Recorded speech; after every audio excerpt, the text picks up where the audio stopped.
La primera vez que se publica un libro, digamos, de amplia difusión sobre el tema de comunicar, se hace en 1915.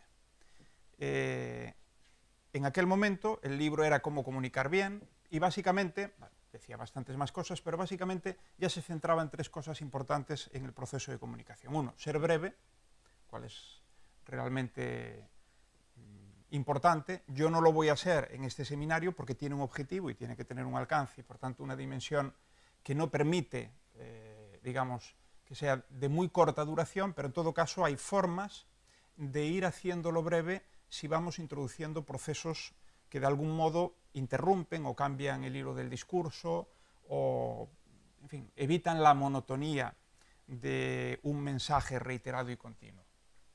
Otro, usar recursos, como puede ser la analogía o la metáfora. Y otro, el apoyo. Ya entonces se pensaba en el apoyo visual. Hoy eso nos parece algo absolutamente normal en un proceso de comunicación. Lo que son recursos audiovisuales parece que en la mayor parte, en la inmensa mayor parte de los casos donde tenemos que comunicar algo, pues es realmente relevante. Bueno, la persona que publicó ese libro es Dale Carnegie y realmente pues abrió para el gran público, podemos decir así, la importancia de comunicar, pero además el hecho de que eso se puede, a través del aprendizaje, del entrenamiento, del ensayo, se puede mejorar y se puede mejorar sustancialmente. Eso es importante.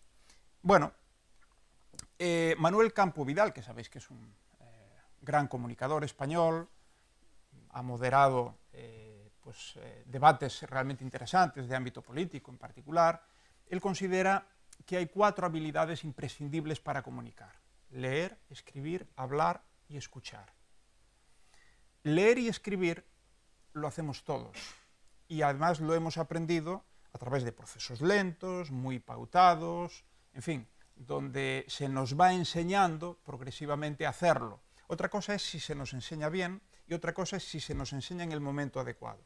Por ejemplo, se considera que desde el punto de vista de la madurez del cerebro, la edad más recomendable para aprender a leer serían los 6 o 7 años, y sin embargo en países como el nuestro empezamos bastante antes y probablemente pues eso significa que se aprende peor y no se saca el aprovechamiento adecuado de esos procesos. Es obvio, no voy a insistir en ello, pero en todo caso quiero decirlo, que leer no significa solo, o no debería de ser solo, ser capaz de transcribir a voz lo que aparece en un texto escrito, sino que hay que entender, hay que hacer un análisis crítico de lo que se lee. Esa lectura debe de evocar reflexiones complementarias a lo que se lee y esa es la forma realmente de leer bien. Lo mismo para escribir, ¿no? Pero sobre todo lo que no enseñamos es a hablar y escuchar. Y particularmente a hablar no enseñamos, eso se aprende solo, pero no se aprende a comunicar, se aprende a hablar, pero no a comunicar. Y en la vida la comunicación es fundamental para procesos de persuasión a los demás. Si queréis, muchas veces de venta, aunque sea una venta entendida con una semántica de amplio espectro. Muchas veces intentamos convencer a los demás de algo que a nosotros nos interesa o de lo que estamos convencidos. Y esa labor de persuasión requiere de una correcta comunicación, si no, pues estamos perdiendo el tiempo nuestro y haciéndole perder el tiempo a los demás. Importante que todo el mundo le pierda el miedo a esto, porque se puede aprender, se puede enseñar y se puede aprender. Y es un proceso lento, pero sobre todo mejorar sustancialmente puede ser rápido. Que haya mejoras importantes a la hora de comunicar, eso se puede hacer en poco tiempo. Otra cosa es después llegar, si queréis, al virtuosismo o a mejoras realmente que nos coloquen pues, como personas excelentes en el proceso de comunicación. Hay muchas formas de aprender, pero esta no es la mejor. Sí que hay libros y buenos libros de cómo comunicar, ¿de acuerdo? Y no digo que no sean útiles, pero si nos limitamos a leerlos y no a poner en práctica al menos aquellas partes de ellos que nos parecen que son especialmente interesantes, es inútil. es inútil. Es como aprender a conducir leyendo un libro, pero sin tocar un coche. No se aprende. Y es más, yo diría que podemos leer 10 libros de cómo conducir, pensar en ello durante semanas. En el momento en que nos sentemos al volante de un coche, no nos habrá servido, yo creo que de nada, o prácticamente de nada. Y serán las horas de entrenamiento, de conducción, en distintas circunstancias, las que al final acaben haciendo que tengamos una cierta soltura o incluso pues, que seamos unos expertos conductores, ¿no? Se aprende mucho mejor observando a los demás. Todos tenemos oportunidad de ir a charlas, conferencias, en fin, situaciones donde la gente habla, inauguraciones de cursos, y desde luego a través de Internet tenemos el mundo de la comunicación, no solo de la información, sino de la comunicación a nuestro alcance. Y es muy recomendable hacerlo con frecuencia, no solo por el interés de lo que se cuenta en un vídeo, por ejemplo, en Internet, sino por el interés de ver cómo se cuenta y aprender de ello. Pero de nuevo, hasta que lo pongáis en práctica, no vais a mejorar gran cosa. Yo lo comparo con el deporte, ¿no? Es decir, al final es sobre todo aprender practicando. Es verdad que en cualquier disciplina deportiva, sobre todo si uno quiere, digamos, estar dentro de lo que podríamos denominar un deporte de élite o profesional, pues hay muchos aspectos, incluso algunos de tipo teórico, conceptuales, etcétera, que tiene que saber y que afectan pues, desde la alimentación, cuestiones mecánicas, etc. Pero al final, si todo eso no se consigue llevar a la práctica y no se practica una y otra vez, no servirá de nada. Incluso los que nacen seguramente con unas condiciones innatas y tienen una inteligencia sensomotora espectacular que les hace pues, hacer lo que prácticamente nadie consigue, incluso esa gente, como Messi, el mejor jugador del mundo sin discusión, no sé si todos los tiempos, pero vivo, desde luego, me refiero jugando, pues incluso él tiene que entrenar a diario. Y hace poco he leído en una entrevista que le hacían que de un modo humilde y sincero, porque además lo es, decía, otros no, decía, me gustaría tirar mejor los penaltis. Y entrena particularmente para eso. Entrenamiento. Tiene que ser un entrenamiento reflexivo. Voy a insistir en el ejemplo. Supongo que cuando intenta mejorar el tiro de penaltis, no reproduce una y otra vez la forma que no le gusta o que no es la más eficiente. Por tanto, el entrenamiento va después de una reflexión sobre lo que debemos de cambiar, en lo que debemos de insistir, pruebas de mejora, pero después es entrenamiento, entrenamiento, entrenamiento. Bueno, en este seminario, ¿de qué vamos a hablar? ¿O de qué os voy a hablar fundamentalmente, aunque me gustaría que no fuera un monólogo? Pues de hablar de eso. Es decir, sobre todo nos vamos a centrar en la comunicación, que es oral, ¿de acuerdo? Aún así, la comunicación oral está acompañada de elementos que son muy importantes, como es la comunicación paraverbal, por ejemplo, la de los gestos.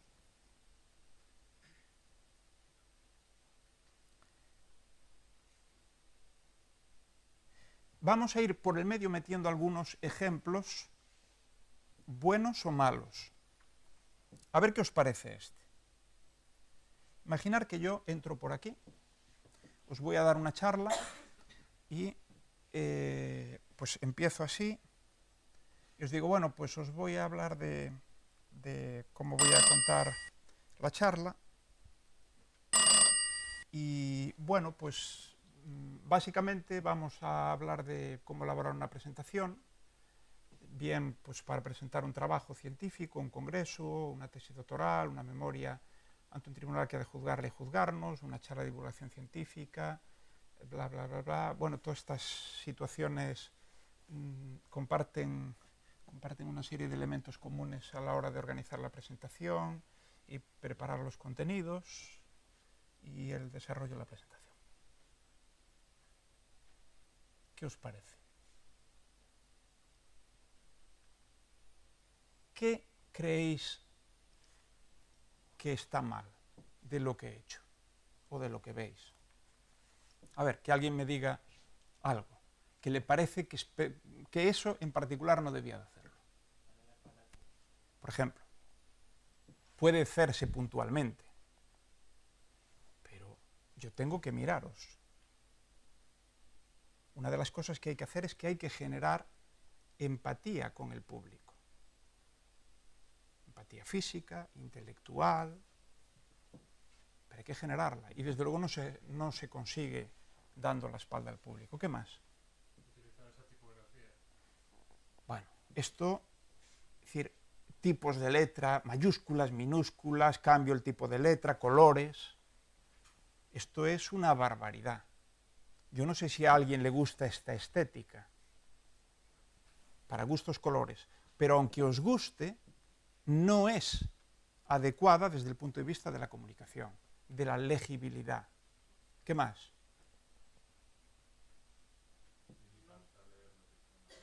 Claro. Es absurdo y se hace cantidad de veces. ¿Para qué leo lo que ya está escrito? Primero, ¿para qué escribo lo que puedo decir? No podemos hacer dos cosas a la vez que requieran atención. Podemos hacer muchas, nuestro cerebro es masivamente paralelo y lleva muchas acciones o actividades a la vez subconscientes. Controla mi respiración, muchas variables fisiológicas, el caminar, incluso el hablar, el proceso de articular las palabras, pero yo no puedo simultáneamente atender a alguien que habla y entender lo que está diciendo, asimilarlo, reflexionar sobre lo que dice, y al mismo tiempo leer en una pantalla y como compartimentar ambas cosas sin interferencia o sin que se anulen entre sí. Una u otra. ¿Qué hace la gente? Lee.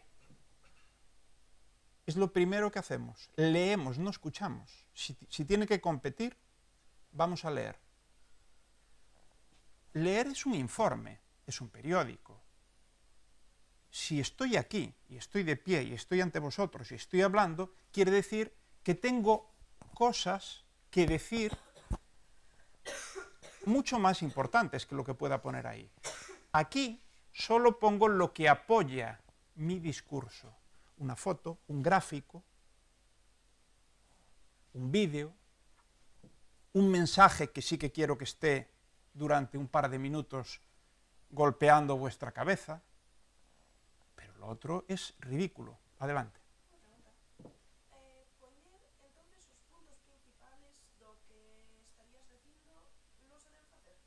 Sí, pero eso es, primero, puede ser un recordatorio para ti. Segundo, quieres hacer énfasis en que esos son los puntos y que la gente se centre en ellos. Pero si los pones y tu discurso que lo acompaña es solo leerlos, para eso, leeros esto un ratito y controlas y das el tiempo prudente y se acabó. Lo que no haces es ponerlos y leerlos tal cual. Pero eso puede ser un índice, puede ser útil en muchos casos. Yo defiendo una tesis doctoral y digo, bueno, pues muy bien, pues voy a desarrollar el contenido de mi tesis de este modo. Primero abordaré no sé qué, y eso puedo tener ahí el índice. Perfecto. Lo que no puede haber es esto. ¿Qué más cosas hice mal? Bueno, por supuesto, eso ya, los descuadres y cosas, pero eso hasta es menos importante, porque eso a veces sabéis que es la tecnología, no es una mala preparación, sino que en función de las versiones del software, etcétera, algo, eso hay que preverlo que pueda ocurrir, pero eso tiene otro tipo de respuesta. ¿Pero qué más? Tono de voz. Yo usé, o intenté, hacer un tono de voz monocorde, apagado. vamos, que transmite menos pasión que un cactus. Es así. Eso no es útil. ¿Os dais cuenta? Es comunicación no verbal muy importante. ¿Qué más? Manos en los bolsillos. Y un poco chepudo. Yo soy así, pero bueno, no tanto. Ya me forcé un poco más. O sea, hice... Pero ¿cómo las manos en los bolsillos? Puede estar en un momento. Sí, oye, que uno no controla todo. Entonces, en un momento dado puede hacer así. Pero no puede pasarse una charla así. Primero, no da buena imagen. Pero es que segundo, evita el poder manejar los brazos, las manos, que es fundamental, comunicación no verbal. Perdón, paraverbal. Fundamental. Gesticular y hacerlo bien es clave en un proceso de comunicación. Puede transmitir confianza, cercanía. Entonces, no digo que haya cometido todos los errores del mundo, porque hay muchos más, pero una parte de ellos sí. Eso hay que trabajarlo. Y cuidado, no solo significa, bueno, pues con no meter las manos en los bolsillos ya está. El otro día me decía una compañera que en un proceso también de enseñar a comunicar, le decía a un estudiante, no, mira, esto lo hiciste mal y tal, porque las manos en los bolsillos, tienes que sacarlas, ¿sabes? Vuelvo a repetir. Y entonces la persona efectivamente lo asimiló muy bien y entonces repitió la charla así. Así. O sea, todo el tiempo. Y entonces no sé cuánto, tal. Efectivamente, las manos en los bolsillos no las metió, pero es peor casi. Entonces, pero hay que... no hay que dejar las cosas a lo que vaya ocurriendo, a la espontaneidad, que está bien, hay que ser espontáneos y hay que saber salir de situaciones no previstas que siempre van a ocurrir, pero en general, si podemos preparar y anticiparnos al 90% de lo que pueda ocurrir, eso es lo que nos garantiza el éxito. A mí, yo digo, que me gustan las presentaciones Pepe Twitter, es decir, simplemente, fijaros, con que de arranque penséis que cada página de vuestra presentación, si usáis algún tipo de software o de herramienta de apoyo, digamos, audiovisual, simplemente con que menos es más, y eso sea para vosotros algo como palabra de Dios, eso ya es mucho, muchísimo. Nunca debería de haber más de 100, 150, 200 caracteres en una página. Y si hay una foto, y eso nos sirve para representar algo, para ayudarnos a insistir en un concepto, para recordarnos de qué tenemos que hablar, pues probablemente sobren ya muchas palabras. No es que sobren, pero las digo yo, no tienen que estar escritas. Mira, hay 3 IES en cualquier proceso de presentación o en cualquier presentación que debemos de perseguir. 3. Una, toda presentación tiene que ser informativa. Si no, pues puede ser un entretenimiento, pero nada más. Tiene que ser impresionante, en el sentido de que tiene que impresionar, al menos en algún momento. Tiene que dejarnos como, pues, me ha gustado esto. Ah, pues no sabía, fíjate qué interesante. Pues esto lo voy a poner en práctica. Y tiene que ser inolvidable. Es decir, si salís de aquí y todo lo que he dicho o todo lo que habéis estado pensando durante este tiempo se va al salir por la puerta, es inútil, hemos perdido el tiempo todos. El culpable soy yo, no sois vosotros, pero hemos perdido el tiempo. Os he hecho perder el tiempo. Lo que tiene que ser inolvidable, al menos tiene que haber partes de ella que uno siempre recuerde, bueno, siempre, es muy presuntuoso, que recuerde durante un tiempo suficiente para que le tenga valor. ¿De acuerdo? Ya si se consiguen 3 Es, que son que eduque, que emocione, esto es difícil, porque depende del tema, lógicamente. No creo que os vaya a emocionar yo en un seminario de comunicación, pero bueno, pero podría ser. Que eduque, que emocione, y se me ha olvidado la tercera. Pero no debía ser tan importante. Ah, que entretenga, ¿veis? Pues no era tan importante, porque si solo quiero entretener, pues hay formas mejores. Me voy al cine y en 2 horas seguro que me lo paso mucho mejor. Pero bueno, sí que es verdad que el entretenimiento que se busca en un proceso de comunicación no es para pasar un buen rato, es que forma parte del aprendizaje. Si uno está entretenido en una clase, en un seminario, en una conferencia, aprende más. Vamos a ir concretando cosas. Fijaros, yo creo que esto es muy interesante. Hay un concepto que es la ley del peor tramo. Yo lo he adaptado porque lo he desarrollado como un decálogo, y además un decálogo que en parte son con cuestiones que a mí me parecen especialmente relevantes. Pero este sería mi decálogo. Podéis probablemente ajustarlo a lo que vosotros entendáis como más relevante. Pero lo que sí es significativo es que la ley del peor tramo lo que quiere decir es que en un proceso de comunicación, en función de lo bien o mal que lo hagamos, de acuerdo con este decálogo, el resultado no es la media. Esto no es como cuando los periodistas deportivos puntúan a los jugadores y dicen el portero muy bien en los penaltis y bajo los palos, pero en las salidas falló varias veces y en los pases en corto nefasto. Un 6. Y es una puntuación media. No, no.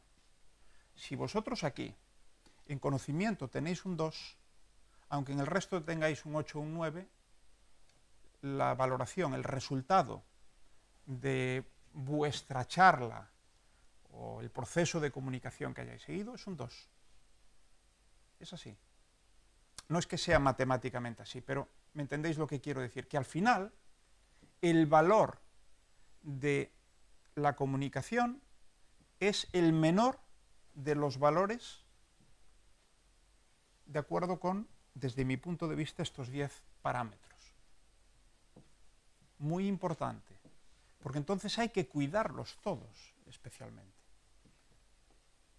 El conocimiento o competencia en aquello que estamos comentando o contando, la credibilidad y confianza que transmitimos, los contenidos, como, no confundáis, contenido no es conocimiento.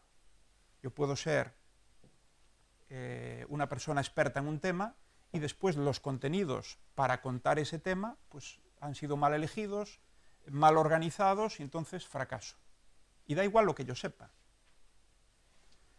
Preparación, oratoria, complicidad con el público, ética y humildad. Lo de la humildad es importante, sobre todo estos días. Pasión, un buen uso de los espacios y de los recursos que uno tiene a su disposición, y la sorpresa, producir sorpresa de vez en cuando y entretener desde luego. Vamos a ir viendo qué quiero decir con cada una de estas cosas. El conocimiento. Fijaros, para aquellos que estamos en la universidad, tanto vosotros como yo, esto es algo a lo que le damos mucho valor, porque al final nos están evaluando sistemáticamente por el conocimiento, no tanto por cómo transmitimos ese conocimiento, ni siquiera por cómo ponemos en práctica ese conocimiento, es decir, qué hacemos con lo que sabemos. No, no, conocimiento. Los exámenes, pum, cada 2 por 3, examen.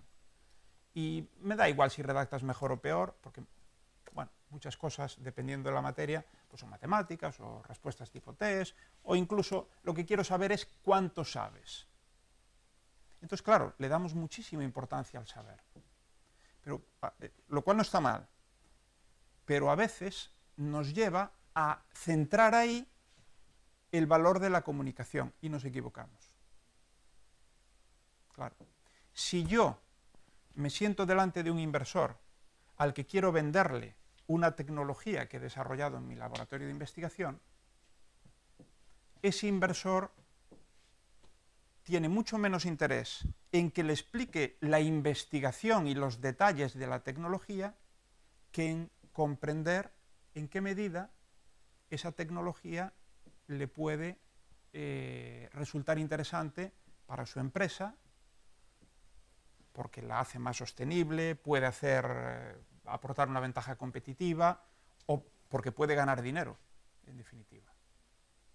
Entonces, muchas veces, y yo esto lo he visto constantemente, va un emprendedor, una emprendedora, delante de un foro de inversión y lo que cuenta allí es como si fuera un congreso científico. Y la gente, aunque entienda, no le interesa. Lo que quiere saber es, lo que quiere intuir es, esto puede ser rentable económicamente, puede ser una buena inversión para mi empresa, o en todo caso, una inversión que me retorne con creces el dinero que yo ponga aquí. Por supuesto, no os preocupéis, que si cree que sí, ya enviará a quien analice la tecnología hasta el último detalle, pero eso es otra cuestión.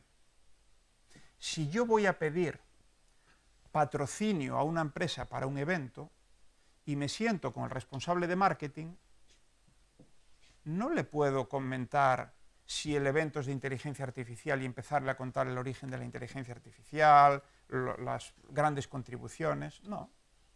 Lo que tendré que decirle es, esto es súper interesante, la inteligencia artificial hoy mueve el mundo cada vez más, vas a tener, si inviertes en este evento, la posibilidad de proyectar la imagen de tu empresa a un foro y a un colectivo muy amplio, pero además los medios de comunicación, como es un tema que está en la cresta de la ola, van a amplificar enormemente el mensaje y con él la imagen de marca de tu empresa.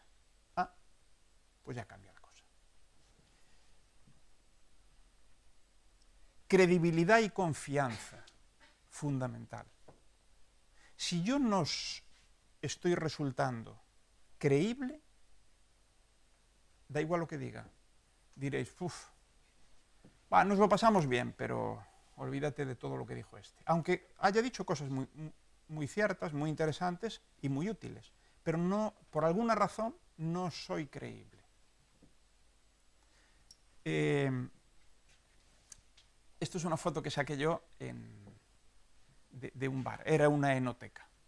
Estaba con mi familia, estábamos de vacaciones, y dije, mira, eso qué bonito y tal, esta está muy bien montada, vamos a tomar ahí algo.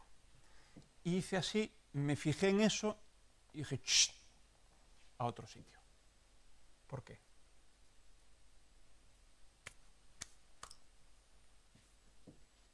¿Por qué? ¿Por qué no quise entrar ahí?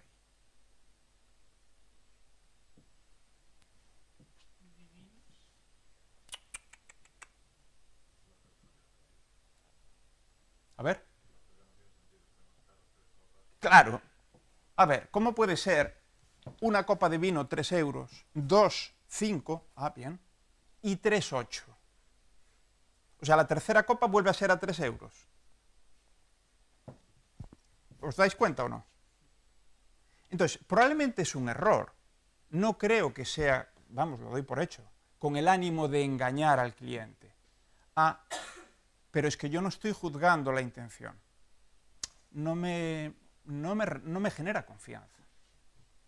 Porque igual que se equivocan a la hora de hacer las ofertas, pues vete tú a saber lo que me ponen cuando pida un garnacha, que es una uva que me gusta especialmente.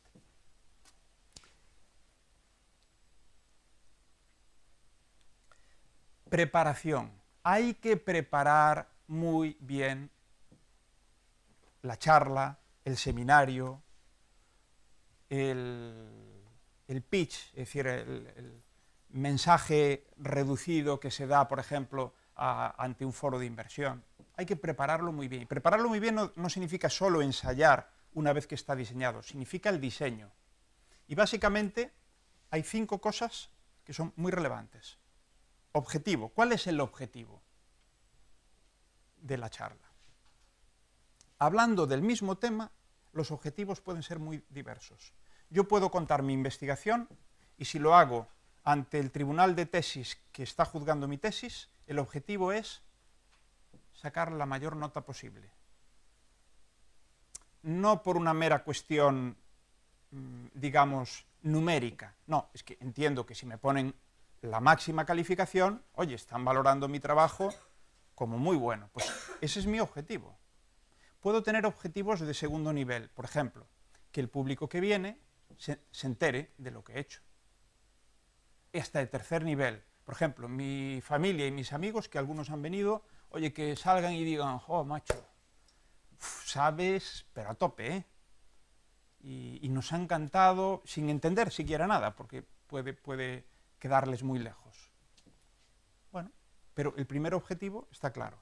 Ese mismo trabajo de investigación, si yo lo estoy contando en un foro científico, probablemente el primer objetivo es ver qué contactos y potenciales colaboraciones puedo lograr. Si lo cuento como parte de lo que ha sustentado la investigación que ha dado lugar a una nueva tecnología que le intento vender a un inversor o a una empresa, el objetivo ya es completamente distinto. Entonces puedo estar hablando de lo mismo, pero los objetivos son muy diferentes y eso condiciona absolutamente cómo tengo que contar las cosas. Los tiempos, dónde hago hincapié y dónde no, con qué acompaño mi presentación, el público. No me voy a detener porque los voy a ir desgranando un poquito. El mensaje, el contenido que da soporte al mensaje, es decir, al final lo concreto que cuento, los elementos de apoyo para contarlo, y cómo mido la atención del público. Porque eso es importante también, porque muchas veces hay que tener la capacidad de, en función de si creemos, quienes estamos hablando, que el público está atento, está entendiendo o no, pues eso no es simplemente asistir de forma pasiva y decir, uff, creo que no se está enterando de nada, pero yo a mi rollo, ya me lo he preparado así, pues no, a lo mejor en ese momento, porque ya llevas un rato hablando, pues tienes que parar y cambiar de tema.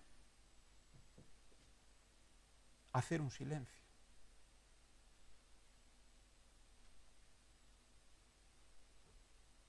Qué incómodos son, ¿verdad? Pero los silencios son fundamentales en la comunicación. Objetivo. Tener muy claro, insisto, qué busco, qué es lo que, si se da, yo llamaría éxito tras la comunicación. ¿De acuerdo? La inversión en mi empresa, sobresaliente cum laude, aplausos efusivos del público.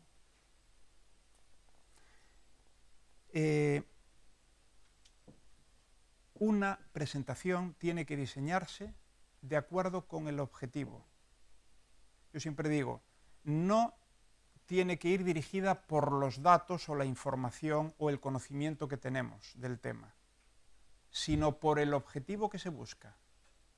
Es muy común, yo lo he hecho alguna vez en el pasado, o muchas, decir, bueno, tengo que dar una charla de este tema, y lo primero que pienso no es para qué busco, cuál sería el resultado satisfactorio para mí, sino lo primero que pienso es, ¿qué sé yo de esto? ¿Dónde puedo buscar contenido? ¿Qué figuras podría poner? Entonces hago acopio de contenidos y después digo, bueno, pues esto podría ir antes de esto. Sí, va, pues venga. Pues si pongo esto también, esto lo saco. O sea, construyo dirigido por datos o por información, lo cual es un absurdo. Pierdo más tiempo y soy menos efectivo. Un objetivo concreto puede conllevar objetivos a desarrollar que apuntalan al gran objetivo o meta. Por ejemplo, si yo voy a hacer una presentación delante de un inversor o un conjunto de inversores, mi objetivo, ¿cuál es? Conseguir inversión en mi empresa. ¿Cómo desarrollo eso en subobjetivos de segundo nivel? ¿Qué ofrezco y a quién? ¿Por qué es importante para mis interlocutores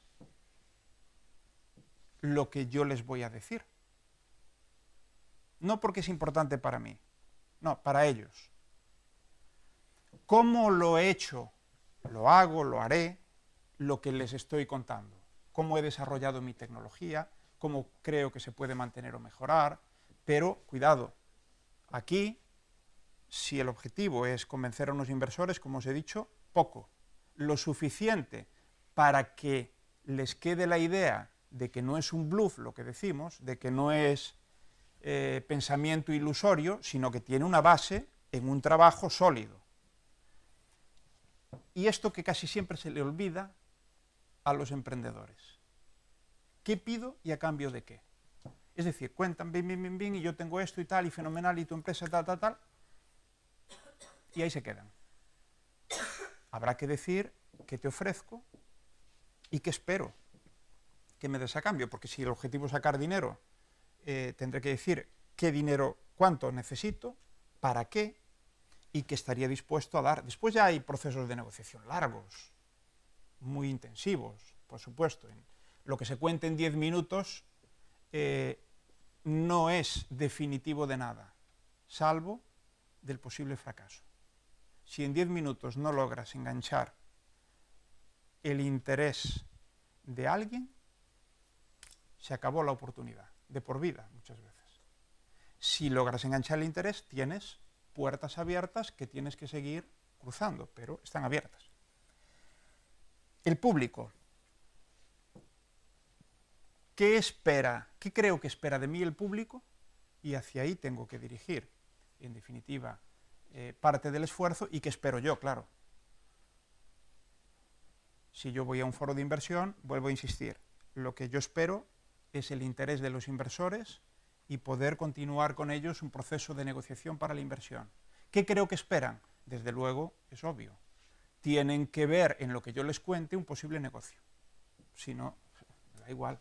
Si les encanta lo que he dicho desde un punto de vista tecnológico, pero les interesa un bledo como negocio, me dirá, oye, qué interesante esto que estás haciendo, ¿eh? Bueno, pues nada, chao. Dame una tarjeta, le diremos nosotros. Te la dan, eso es gratis. ¿Cómo se construye el mensaje? Pues normalmente es bueno ayudarse de algún tipo de herramientas conceptuales que os ayuden. Esta es una, lo que se llama el mapa de mensajes, desarrollada por un gran comunicador que se llama Carmín Galó y tiene un libro relativamente reciente. Creo que es algo así como Cómo hablar igual que los...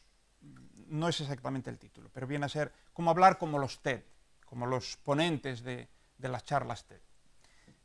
Tiene cosas interesantes. Una de ellas es precisamente, recalca algo que ya había desarrollado, que es este mapa de mensajes. Es decir, cómo estructurar el contenido con los mensajes importantes de una charla. Yo, por ejemplo, pues digo, titular. El titular no tiene que ser el título de la charla, sino que vendría a ser el titular de prensa que creemos que resumiría bien lo que queremos, el mensaje más importante. Por ejemplo, yo hace un par de años me pidieron que diera una charla en un foro muy singular. La charla se titulaba Educar el talento. Pero mi titular, el que yo construí y sobre el que desarrollé era: yo estoy convencido de que profesores del siglo XX estamos dándole clase a jóvenes del siglo XXI en aulas del siglo XIX. No es muy optimista, pero es la realidad. Ese era mi mensaje. Claro, eso hay que desarrollarlo después. Uno no entra, dice eso y se va. ¿Cómo se desarrolla ese titular, ese mensaje central? Lo que yo quiero... Por ejemplo, ¿cuál sería el titular de este seminario? Comunicar bien, improviso, pero comunicar, no, o si queréis, comunicar mal es la forma más segura y rápida de fracasar.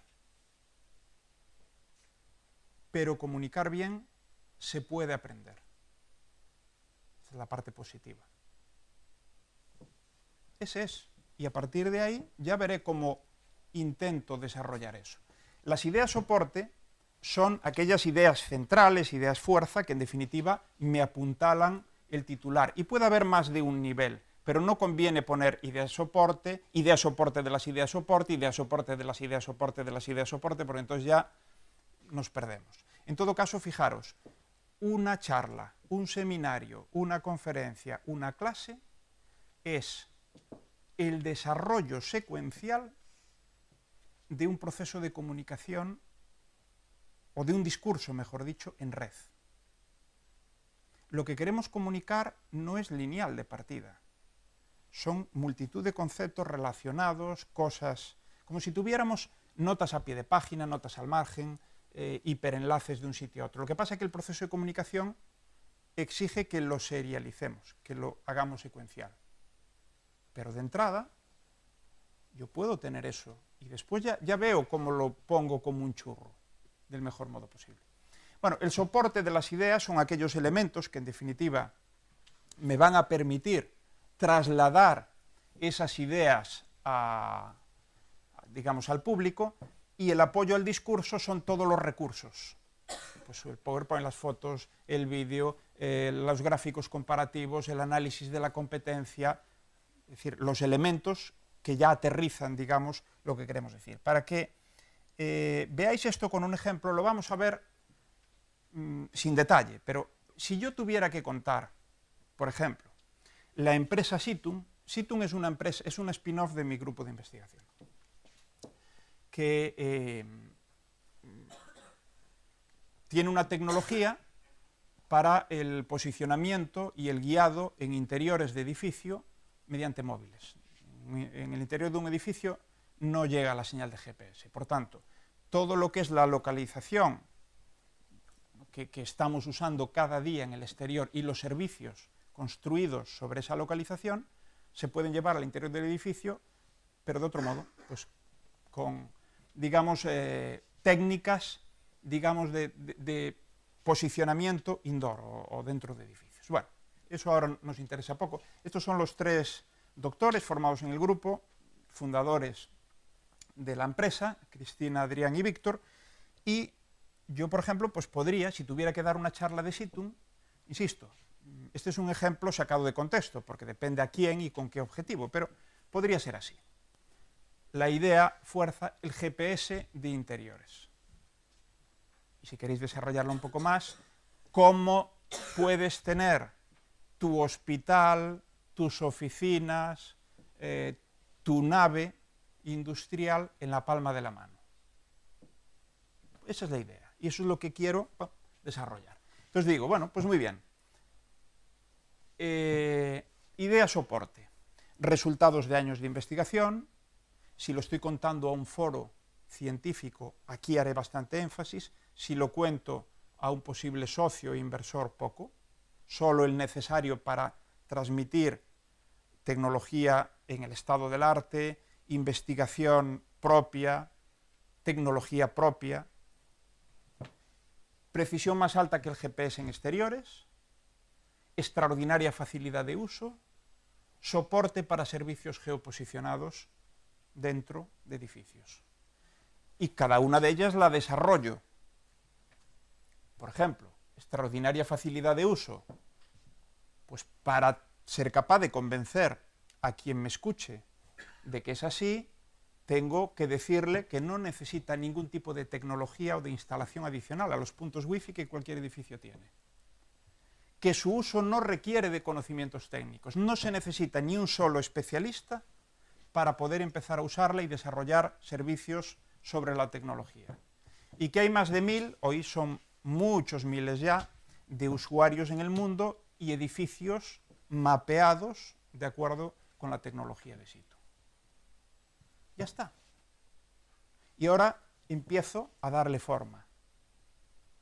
Busco imágenes de los competidores porque quiero efectivamente decir cómo nos posicionamos dentro de la competencia, los requerimientos de hardware de esos competidores. Esta es la parte que me interesa, porque es que yo he dicho que no necesito hardware adicional o ningún tipo de instalación extraordinaria. Entonces quiero decir que los competidores sí. Entonces, claro, esto no solo es que yo lo diga, Para dar credibilidad tengo que poner elementos que refuercen ese mensaje. Testimonios de clientes y usuarios. He dicho que no requiere conocimientos técnicos, ¿no? Eso para mí es importante. Quiero que me crean, porque creo que es una parte fundamental de la competitividad de la empresa. Bueno, pues testimonios. ¿Sí? Alguien que tiene dentro de sus instalaciones la tecnología operativa, ha desarrollado capas de servicios y dice, no, aquí desde el primer día, en un día estábamos usándola y ya solo fue desarrollar el código para el servicio de control, digamos, de movimientos de los operarios. Pues ya está. Esto es fundamental. Si no hago este tipo de diseño conceptual de la charla, insisto, que no es secuencial, que puede ser en red, puede ser un mapa conceptual que se diseña, de hecho, uniendo en una estructura de red diversos nodos que son conceptos diferentes. Si no hago eso, lo más probable es que el resultado no sea el que yo quiero desde el punto de vista de transmitir los mensajes que son importantes y hacerlo de un modo eficaz. Ya después veré cómo lo desarrollo. Si empiezo por aquí, después por aquí, por allá, si voy entremezclando. Bueno, pero eso es la serialización, la construcción de algo que necesariamente hay que contar de modo secuencial. De hecho, el guión es ya el paso siguiente porque un guión es secuencial. Tú que hiciste teatro, un guión se puede ir modificando, lo vas ensayando, esta parte no me gusta, esta frase queda un poco forzada. Aquí debería de entrar alguien más y hablar conmigo durante la escena, no sé qué, muy bien.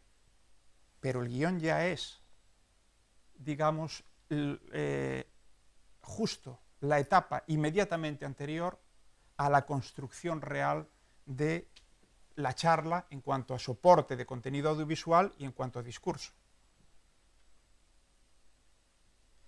La atención. ¿Cómo lograrla y cómo medirla? Es importante, insisto, porque si yo no me fijo en vosotros, por ejemplo, yo ya soy consciente de que hay gente que se está empezando a cansar. Y eso no es culpa vuestra, es culpa mía.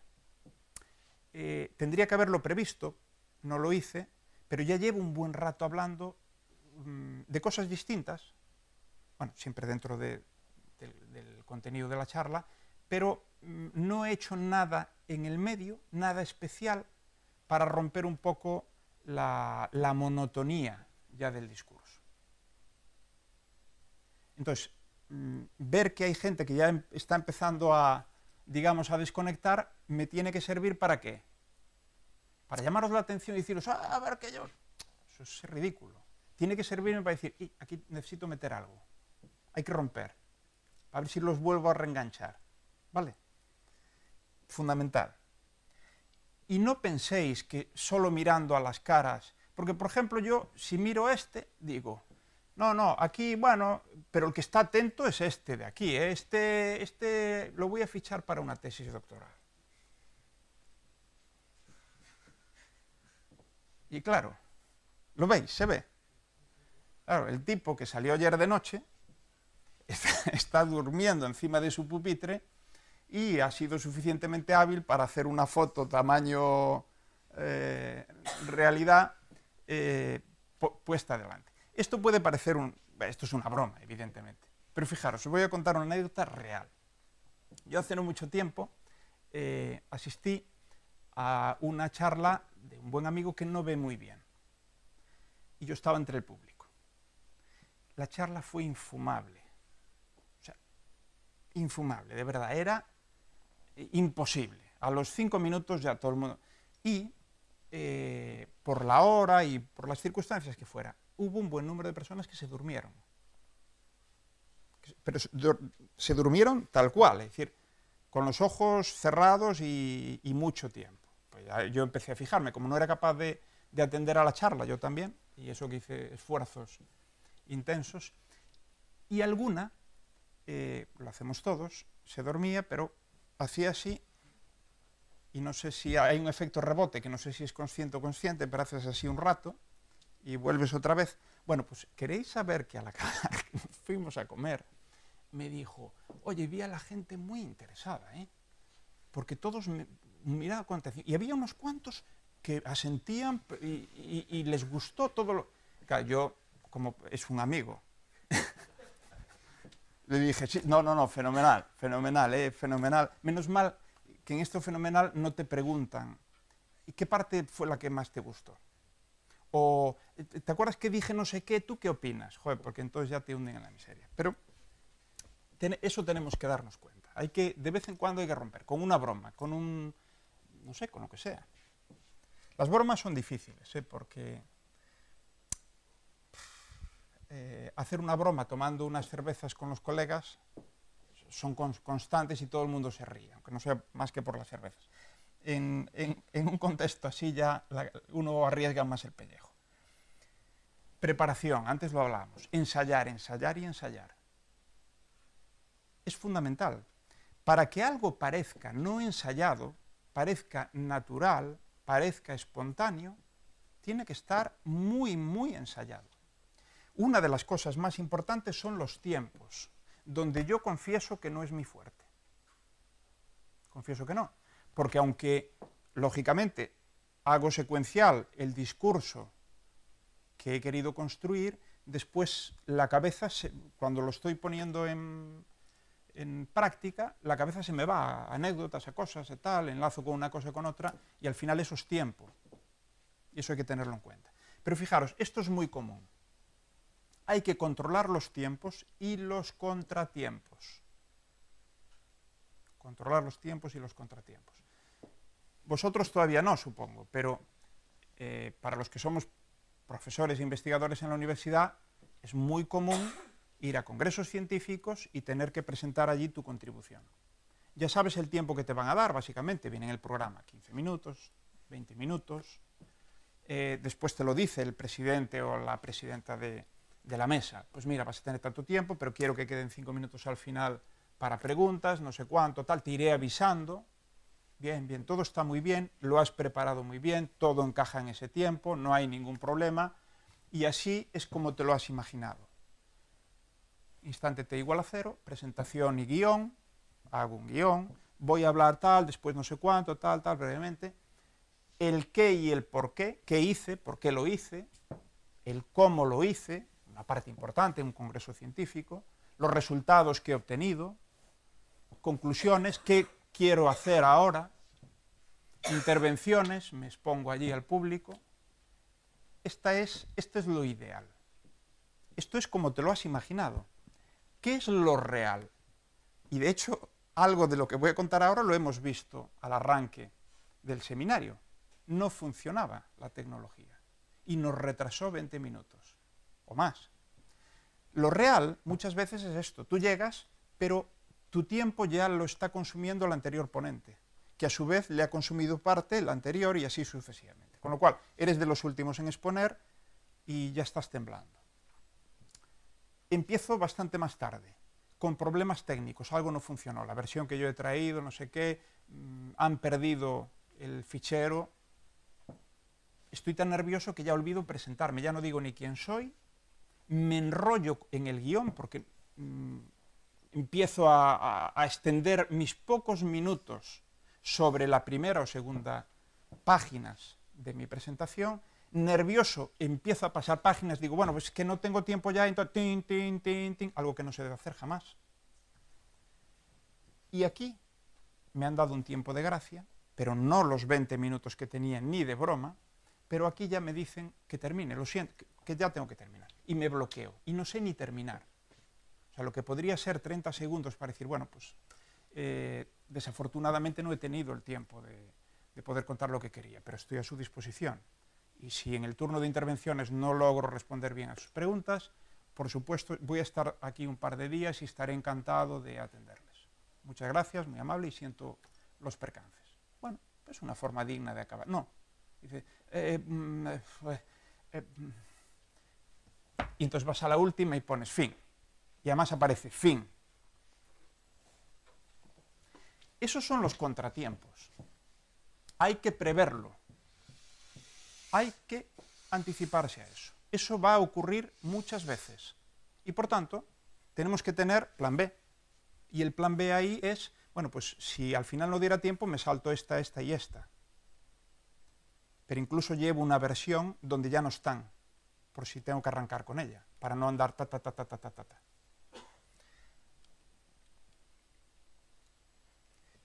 Mira, el tiempo es fundamental.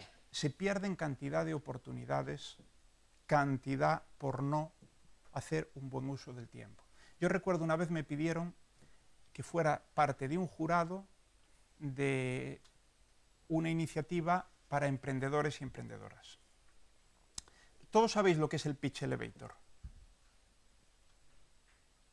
Pitch elevator. Esto viene así, se dice, si non é vero e ben trovato, que el pitch elevator es cómo le cuentas a un posible cliente, inversor, socio, en el tiempo que tarda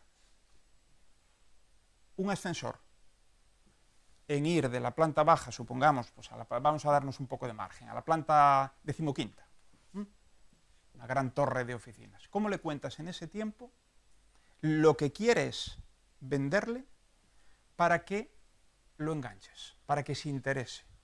No te va a firmar el contrato en el ascensor, pero para que diga, es muy interesante lo que me has dicho, toma, por favor, te voy a además anotar mi teléfono personal y me llamas y vamos a hablarlo con calma. Ese es el pitch elevator. De eso se ha extendido, se le llama así, a los procesos de contar los emprendedores y emprendedoras a los inversores sus proyectos empresariales. En lugar del tiempo de un ascensor, pues se dan entre 5 y 10 minutos. No más, no más. Bueno, en este caso a mí me invitaron a formar parte de un jurado y quisieron hacer el pitch elevator de verdad. Entonces aquí en el Gran Hotel se trataba de que los emprendedores nos contaran a los miembros del jurado, de uno en uno, claro, un emprendedor o una emprendedora a un miembro del jurado que nos distribuimos en los ascensores. Y entonces era así, planta baja, yo le daba, creo que es la 11ª, arriba, la azotea, y era el tiempo que tenía esa persona para contarme. Hubo cosas muy interesantes, pero por ejemplo recuerdo dos.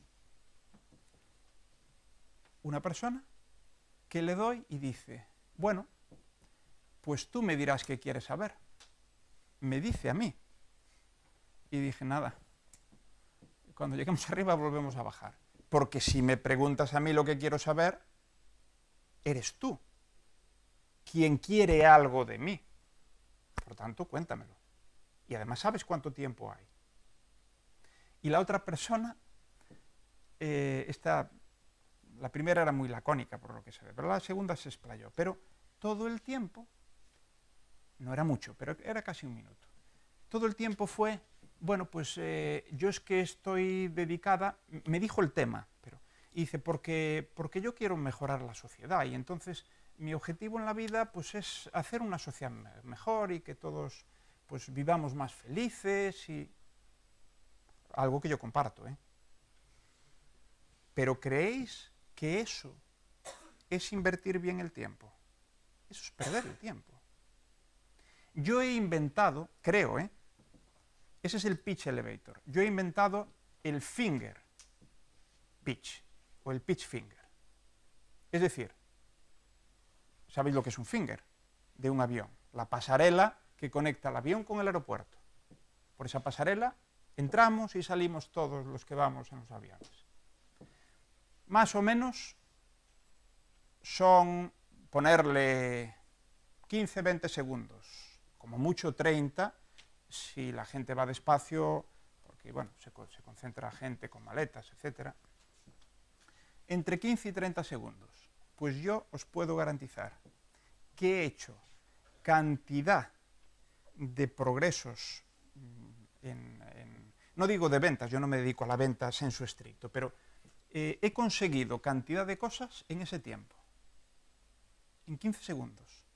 Por ejemplo, me encontraba con el CEO de una empresa y la investigación que nosotros estamos desarrollando me parecía que podía ser tremendamente interesante. O con el responsable de una política pública que podía apoyar nuestro trabajo de investigación o cientos de cosas más. ¿Cómo creéis que en 15 segundos podía lograr mi objetivo? ¿Y cuál podría ser mi objetivo en 15 segundos? Proyectar qué es lo que puede ganar la otra persona. Dices, si ya... Sí, dilo, a tu manera. ¿Cómo? Porque estoy destachando, no sé comunicar bien. No, bueno, no tiene que ver, ¿eh? Tratar de... Esto no te lo has preparado, quiero decir que yo, lo que os estoy contando, si os parece interesante y atractivo y os parece que está bien contado, no he entrado por la puerta imaginando que podría contar, me lo he preparado, con lo cual es distinto. Hacerle ver a la otra persona el beneficio que puede sacar. Es eso. Sí, esa puede ser una opción. Lo que pasa es que es muy difícil que en 15 segundos pueda saberlo de forma directa, pero hay una forma indirecta, que es, no siempre funciona, pero a veces funciona, y es, mira, sé que eres el fulanito de tal o menganita de tal y tienes bajo tu responsabilidad no sé qué, la empresa, de tal. Yo dirijo un grupo de investigación, supongamos que sea el caso, y trabajamos en una tecnología por ejemplo, posicionamiento en interiores a través de móviles. Creo que realmente te puede interesar y solo te pido que me des la oportunidad de contártelo. Te dejo mi tarjeta y si eres tan amable y me dices cómo podría contactar contigo, con tu secretaría, etcétera, para una reunión, cuando quieras, con el tiempo que quieras, en las condiciones que quieras, pero te va a interesar seguro. Bueno, no siempre funciona, pero ese es el mensaje que se puede dar ahí. Ahí no puedes decir, mira, es que resulta que es una tecnología que a través de la wifi, ¿qué tal? Pues, hostia, macho, no. Es que es muy interesante, pero no. Entonces, busca lo que en ese momento es tu objetivo. Y tu objetivo es enganchar a esa persona para el futuro, pero comprometerla allí. Y si se compromete, es difícil que después se desdiga, ¿eh? Otra cosa es que no lo haga y dice, mira, lo siento, me están esperando, no puedo, ya hablaremos en otro momento, pero la gente es educada. Y entonces una vez que se compromete, mantiene la reunión. Eso es fundamental, a mí me ha funcionado cantidad de veces. Podría poner ejemplos concretos, pero tendría que hablar de personas concretas y no lo puedo hacer. Preparar las preguntas. Casi siempre hay preguntas y es donde más nos la jugamos. Si un inversor o una inversora hace preguntas al acabar, es buena cosa. Le ha interesado. Ah, pero te puede pillar, pero imagínate. Muy bien, pero no has dicho nada de en qué vas a invertir el dinero que estás pidiendo. Bueno, en general... Ya está, olvídate. O sea, si alguien pide dinero y no ha pensado muy bien para qué, porque quiere contratar a tal perfil que le falta a la empresa, porque quiere hacer un lanzamiento internacional, porque necesita procesos de marketing para vender el servicio, bueno, y así con todo. Las preguntas, fundamental. Claro, podéis decir, claro, pero las preguntas no las puedes preparar antes de que te las hagan. Sí, sí. Claro que puedes. Entre otras cosas, puedes preparar respuestas comodín. Una pregunta que te hacen, crees que deberías de saberla y no la sabes, a veces lo mejor es decir, pues fíjate, como yo hago en vuestras clases, no lo sé ahora, pero no te preocupes, mañana, por supuesto que trataré de traer una respuesta. Eso es sinceridad y es lo que se espera. Pero ¿y si no hay un mañana? Si alguien te hace una pregunta que deberías de saber y no sabes, pues hay que tener respuestas como salidas. Pues sí, es muy interesante y es un tema que además hemos analizado en la empresa, pero la verdad, si digo ahora una cifra, probablemente no esté diciendo la cifra precisa y casi prefiero consultarlo y a golpe de correo. Esta misma tarde te voy a mandar la cifra precisa porque es un tema que hemos analizado. Entonces, bueno, pues dices... transmites credibilidad. No es algo que te ha pillado y no tienes ni idea. Y a lo mejor no tienes ni idea, ¿eh? Pero ya te procurarás al salir por la puerta empezar a ver cómo respondes a esa persona. Fijaros, hay una anécdota, hay muchas, pero hay una muy interesante que tiene que ver, yo la uso para decir que no hay preguntas inocentes. Algunas sí, pero en general no las hay. La gente muchas veces cuando pregunta es porque realmente te quiere pillar, por la razón que sea, porque realmente no es que te quiera dejar en evidencia ni en ridículo, pero dice, es que como no sepa esto, para mí no me genera confianza, por tanto no voy a perder el tiempo. ¿De acuerdo? No es que le importe tanto la respuesta como el saber si eres una persona solvente. Entonces, este es un caso real. Este es el arzobispo de Canterbury, principios del siglo pasado, perdón, XIX, y el hombre en 1905 se va en una visita a Nueva York. En fin, había mucho interés, le advierten que los medios de comunicación, los periodistas en Nueva York son muy incisivos, que tenga cuidado, porque lo primero que hace al llegar es una rueda de prensa. Entonces, cuidado, cuidado, cuidado. Bueno, llega allí y una pregunta de un periodista de un medio local muy importante le dice, oiga, ¿y cuál es su opinión de que haya tantos prostíbulos aquí en Nueva York? Y el hombre nervioso dice, pero es que entonces hay muchas prostitutas aquí en Nueva York. Lo que responderíamos cualquiera, supongo, ¿no? Titular al día siguiente. Primera pregunta del arzobispo de Canterbury al llegar a Nueva York. ¿Hay prostitutas aquí en Nueva York? Esto es real. Esto es real. Entonces, claro, uno no puede controlar a los medios de comunicación al dedillo. No puede decidir cuáles son los titulares, en general. Pero sí que a veces, por no prever esto, en fin, era fácil ver por dónde podrían salir las cosas, ¿no? Ejemplos. Este me hizo mucha gracia, porque hace algunos años, no sé si sigue la misma persona, pero no es un error de la persona, pero me hizo gracia porque quizás hubo un poquito de ingenuidad, quizás, porque no sé, yo no estaba presente, pero en la entrevista. Y de ahí se sacó un titular que a mí me parece desafortunado, ¿no? La directora de la Escuela Galega de Administración Pública. Al poco de tomar posesión, sale esta noticia en un periódico local y dice, la directora de la EGAP dice que no hay cursos para prevenir la corrupción por falta de expertos. Vamos, no tendremos de otra cosa en España, pero expertos en corrupción, yo creo que tenemos los que queramos. Está claro que no quería decir eso. Quería decir otra cosa, expertos, digamos, en cómo evitarla, cómo controlarla, cómo tener sistemas de fiscalización más adecuados, pero al final el titular realmente, a lo mejor yo soy un poco raro y hago lecturas un tanto rebuscadas, pero no es bueno. Otro, más reciente. El gobierno dice que las bombas vendidas a Arabia Saudí no se van a equivocar matando yemeníes. Esto es un error claro por parte de la portavoz del gobierno, porque ahí sí dijo algo así. Y era obvio que transmitiendo esto, aunque no era el sentido del titular, estoy convencido. Pero, entonces, claro, podéis pensar, bueno, pero a mí esto no me afecta, pues yo los medios de comunicación, bueno, no lo sabéis. Hoy a lo mejor no.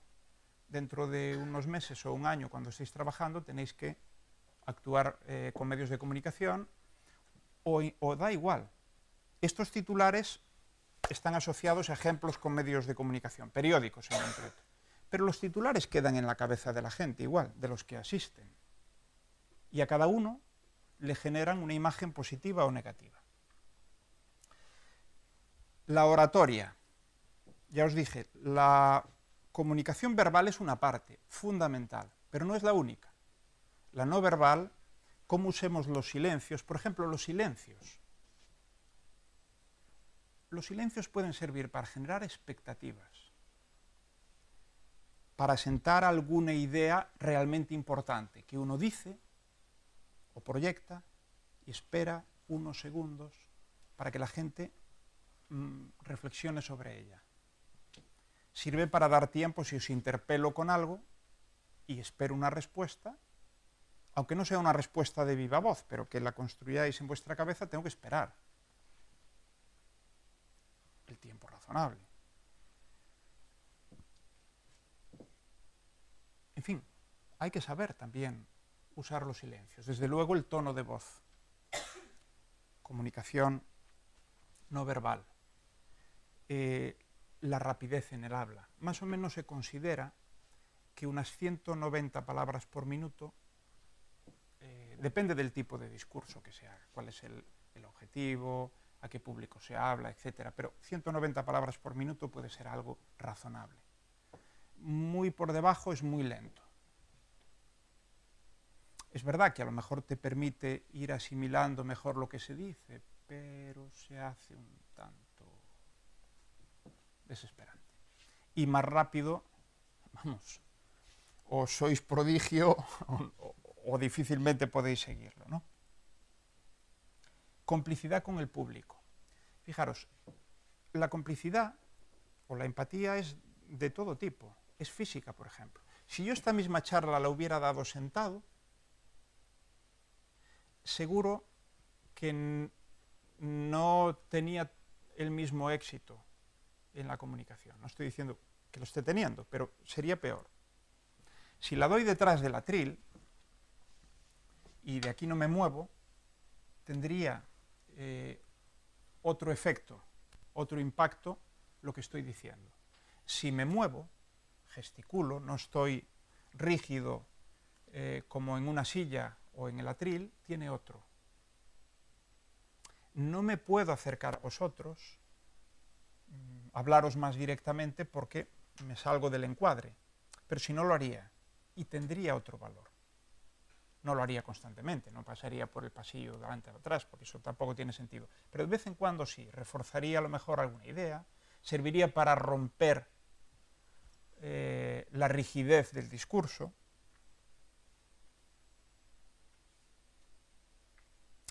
Evitar la arrogancia y prepotencia. Esto es fundamental.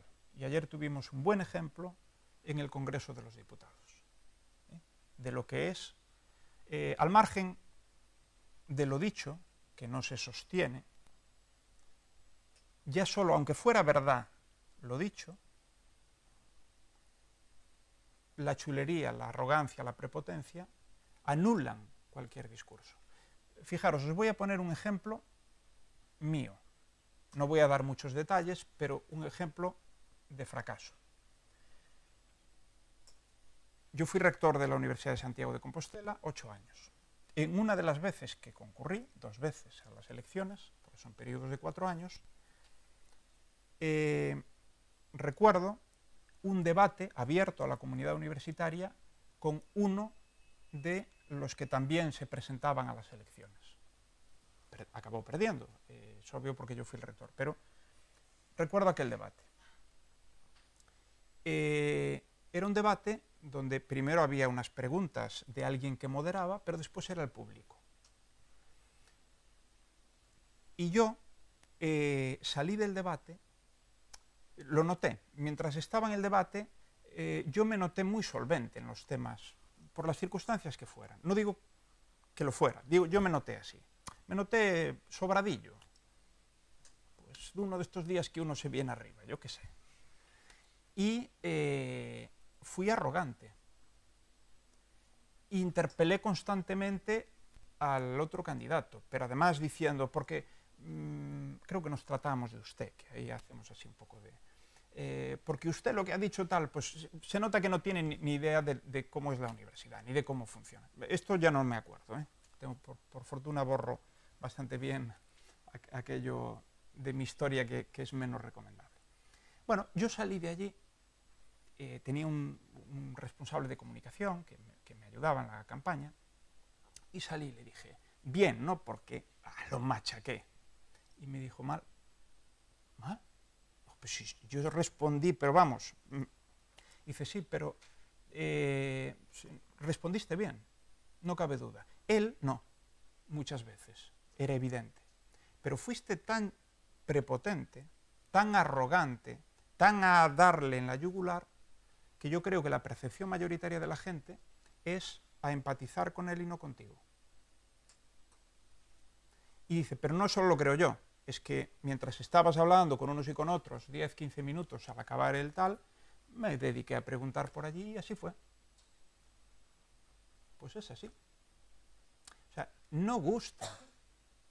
Claro que gustan personas solventes, con criterio, en fin, que hablen con confianza, pero no gusta nada, no nos gusta la arrogancia, la pedantería, la chulería, la prepotencia.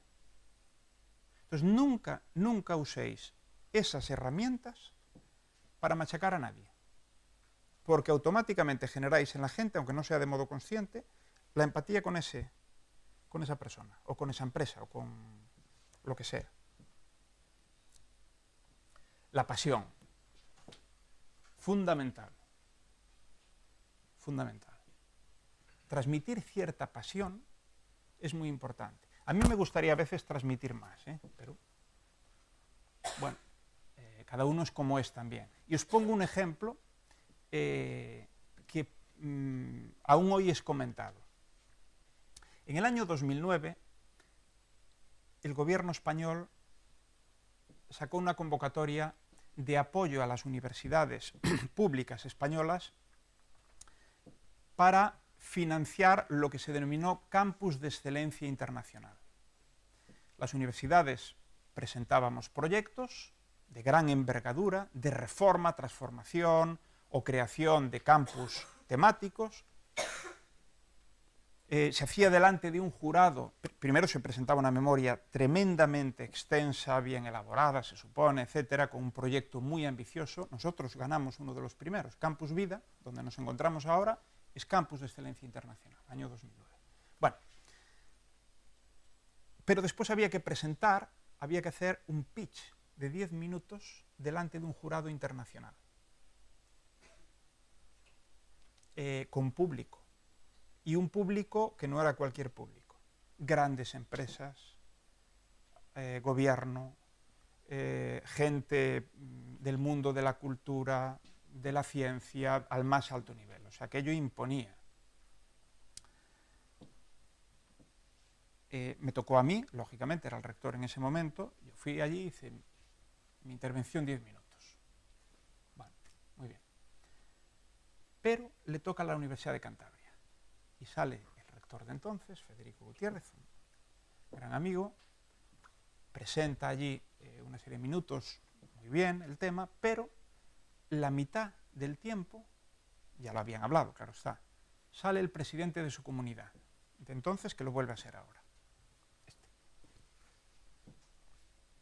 Un hombre, todos lo conocéis, pequeñito, en fin, parece poca cosa, salió allí. No salió con la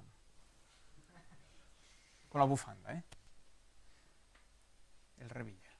Y pecho arriba, se puso así y empezó a decir cosas como esta.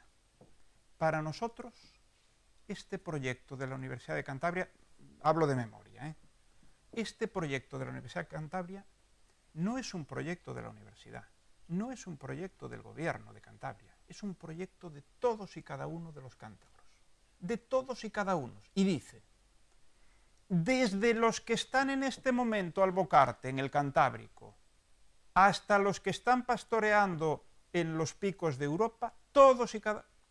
Nos quedamos todos alucinando. Pero el comentario fue unánime. A mí me hubiese gustado que el presidente o presidenta de mi comunidad autónoma estuviera aquí diciendo cosas como esta. Supongo que a alguien le habrá parecido pintoresco, y siempre hay, es imposible la unanimidad, y es razonable, y además hasta es bonito. Pero fue impresionante, había pasión allí. Por supuesto que no dijo nada de si esto va a servir para tener las mejores infraestructuras de no sé qué, o con esto vamos a proyectar en ciencia el tema del Bocarte a nivel mundial. No. Transmitió pasión y convenció. Los espacios. Siempre que tengáis oportunidad y vayáis a hablar en público, tratad de haceros con el espacio antes, de ver cómo es. No solo la tecnología que funciona, etcétera. No, cómo es el espacio. ¿Tiene tarima? ¿Me voy a poder mover por ella? ¿Tiene sentido por la altura, etcétera, que baje de ella, que no? Si me siento, quedo porque es muy baja o es muy alta la mesa o la tarima que está delante, quedo estrangulado, quedo por aquí y parezco un teleñeco. Pues eso hay que saberlo. Imaginaros que vais a hablar, os invitan a una charla, vais a tal, y el lugar es este, ¿por qué no? ¿Qué hacéis? ¿Os sentáis aquí en el patito con los folios delante y empezáis a...? Hay que saberlo. Si este es el lugar, yo tendré tiempo de pensar y decir, bueno, pues entonces, ¿qué hago? No, mejor me pongo en esta esquina porque quiero estar a una distancia, o no, aprovecho entonces y vengo por aquí, me acerco a la gente, subo las escaleras. Oye, no está mal que en un momento dado, hay que hacerlo. Usar bien los recursos, ¿de acuerdo? Fundamental, porque mucha gente hace alarde de tecnología, pero la usa mal. Aquí se ve un ejemplo, pero es que esto es un ejemplo de coña. Pero yo recuerdo, sobre todo al principio, pero aún ahora, cuando algunos profesores míos empezaron a usar algo que vosotros ni conocéis, que son los retroproyectores, que proyectaban acetatos, plásticos, sobre los que se escribía o se fotocopiaba alguna imagen, y de eso se pasó a las computadoras, el cañón de vídeo, y hubo muchos profesores que no cambiaron absolutamente nada, ni de los contenidos, ni de la dinámica del discurso. Es decir, exactamente lo mismo que antes escribían en el encerado, cada clase, pero exactamente igual estaba, eso sí, ya preescrito en el acetato. Resultado nefasto, porque antes nos daba tiempo a copiar, pero a partir de ese momento ya no necesitaba escribir la persona, entonces decía, tal, y como veis aquí, tal, la ecuación no sé cuánto, integras por derivadas, o sea, aquí usamos derivadas parciales, no sé qué, la ecuación de Lagrange, iba una pastilla tremenda, pero además cuando salíamos y decíamos, si nos deja los acetatos para la fotocopiadora, no, que eso me dio un curro bestial, eso es propiedad intelectual, no. Y ahora lo ponemos en el campus virtual y cada 2 por 3 lo andáis lanzando por ahí al mundo mundial. Bueno, sorpresa. Por ejemplo, si yo ahora tuviera, porque ahora ya es más normal, que os esté ya diciendo, hostia, este tío, pero si tuviera yo que volveros a enganchar, ¿qué podría hacer? Se me ocurren unas cuantas cosas que no voy a hacer. Pues, por ejemplo, podría hacer lo siguiente. ¿Qué es esto?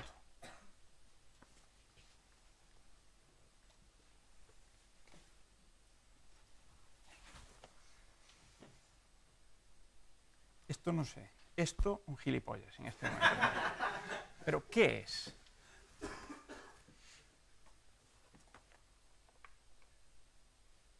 No sabéis, claro. Bueno, una pista.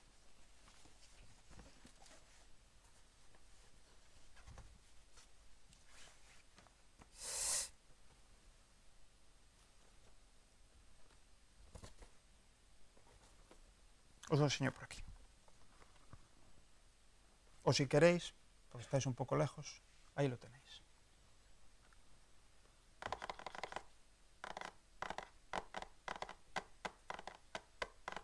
¿Qué es?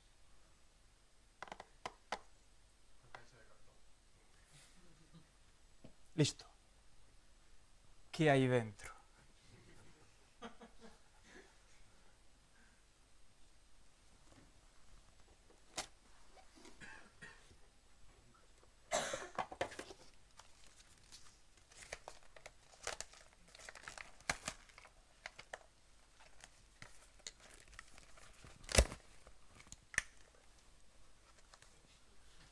¿Qué? ¿Qué es esto? Un casco. Alucinante, ¿no? Un casco homologado. Lo podéis comprar por la red. Yo no tengo ninguna acción en la empresa. Es de un emprendedor magnífico, Carlos Ferrando. La empresa se llama Closca. Y de hecho se vende en el MoMA de Nueva York. Porque llevó cantidad de premios de diseño. La verdad es que es una pasada pensar que en esta caja podía haber un casco, porque nadie identifica ese grosor con un casco, porque nunca los hemos visto plegables, ¿no? Bueno, esto lo usé una vez en una charla que tuve que dar a profesores, investigadores del ámbito de las humanidades, para tratar de transmitirles la importancia en el emprendimiento de los aspectos de tipo cultural, artístico, funcional, más allá de la tecnología. ¿De acuerdo? Entonces, pensé en esto y os digo por qué, en este tipo de, digamos, de recursos para la charla. Porque sabía de antemano que iban a estar en contra de mi discurso de emprender. Sabía de antemano que iban a regañadientes a una charla sobre la posibilidad de emprender desde la ciencia, desde la tecnología, a través del conocimiento. Sabía de antemano que eran personas completamente reacias a eso. Entonces tenía que hacer algo más allá de bla, bla, bla. Pero nos sirve igual para romper con lo que estábamos diciendo y reenganchar. Y ya estoy acabando. Esta es la última parte, muy corta, pero con algunos recursos útiles, porque fijaros, os di un decálogo, y vuelvo a insistir, cualquiera de los puntos anteriores descuidado malogra el conjunto. Por tanto, no es decir, bueno, lo hice bastante bien en general, no. Si no sois creíbles en absoluto, da igual lo que digáis, cómo lo digáis, las imágenes que uséis, que os habéis ajustado perfectamente al tiempo. Si soy creíble, pero no me he preocupado de ensayar la charla, se me van los nombres, pero no porque penséis que no lo sé, sino porque decís, bueno, pobre, está nervioso, está no sé cuánto, tal, y transmito fatal con la voz, con la palabra, pues todo se va al traste. Bueno, algunos recursos útiles. Los elementos audiovisuales, ahora vamos a insistir algo, pero ya lo hemos comentado, y vuelvo a insistir aquí, solo pretendo que a través de algunos consejos, o entre comillas desaconsejos, podáis mejorar con el ensayo sustancialmente vuestra comunicación. Titulares de impacto, cómo titular, muy importante, cómo poner, por ejemplo, el título a una charla. Yo aquí he sido poco creativo, comunicar bien os he puesto, pero al menos he sido muy directo y corto, que es importante. Historias de personas, recurso del humor, interacción con el público, citas, atención y tiempo. Bueno, vamos a ver telegráficamente algunas cosas. Es muy importante saber, yo digo, titular. Y digo eso porque la brevedad es fundamental.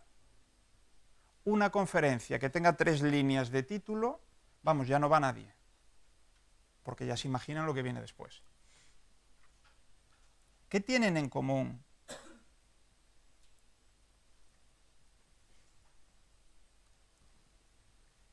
Esos títulos. Os pongo títulos de conferencias y quién las ha impartido. Cosas que tengan en común. Me interesan 3. 2 de ellas son, creo, que evidentes, o más o menos lo pueden ser, quizás no evidentes, pero se pueden extraer directamente de ahí. La tercera no, pero la tercera os la digo después. ¿Qué tienen en común? Es decir, brevedad. Brevedad. No tanto que describan bien la charla, no. Brevedad. 8 secretos del éxito. Bueno, ahí se supone que la charla va de 8 secretos no tan secretos, porque entre otras cosas nos lo van a contar, pero 8 cosas fundamentales para tener éxito. Pero claro, no sabemos si es éxito en la comunicación, si es éxito en las relaciones personales, por tanto, no es autodescriptivo el título, pero es breve, engancha. Bien, la brevedad es una. ¿Cuál es la segunda? ¿Quién lo dijo? Correcto. Son positivos, optimistas, atractivos. Casi todos. El primero no. Las escuelas matan la creatividad. Uf, estoy completamente de acuerdo, ¿eh? Pero es duro. Ese es negativo. Los otros no. ¿Cómo los grandes líderes incitan a la acción? Acción, líder, grandes, nuestro genio, la felicidad, el poder de los introvertidos. Introvertidos, pero el poder. Bueno, pues son 7 de las charlas TED más vistas en la historia de TED, que ya son unos cuantos años y son unos miles de charlas. ¿De acuerdo? A ver, no quiero decir que sean las más vistas simplemente por ponerle estos títulos, pero también ayuda. Lo sencillo, lo breve, lo conciso, lo claro se vende mejor que lo extenso, lo complicado. En los años 60, un grupo de investigación empieza a publicar una serie de trabajos científicos que tienen que ver con la correlación que existe, lo digo a mi manera, pero la correlación que existe entre la capacidad, ya desde niños, de diferir la recompensa, es decir, diferirla, esperar por una recompensa con la idea de que sea mayor que si la tengo de forma inmediata, pues los experimentos que hacían con niños demostraban que había niños y era muy fácil.